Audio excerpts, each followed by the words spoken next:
नमस्कार. चंद्रपूरच्या जनतेला मी सर्वप्रथम धन्यवाद देतो की आजपर्यंत आपण कोरोना अतिशय भयंकर अशा विषाणूला चंद्रपूरमध्ये प्रवेश करू दिला नाही. केवळ आणि केवळ सोशल डिस्टन्सिंग, सामाजिक दूरी सांभाळत आपण यापासून हा जिल्हा कोरोनामुक्त राहिला आहे. परंतु लक्षात असं येत आहे की काही लोक पुन्हा एकदा रस्त्यावर वारंवार येत प्रशासनाला सहकार्य करीत नाही. माझी चंद्रपूरच्या जनतेला विनंती आहे की आपण रस्त्यावर येऊ नका, घरी राहा, सुरक्षित राहा.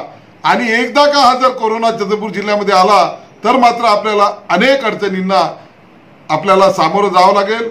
म्हणून ह्या अडचणी जर आपल्याला लागू करून घ्यायच्या नसेल तर आपण मात्र आपल्या घरी सुरक्षित राहायला पाहिजे.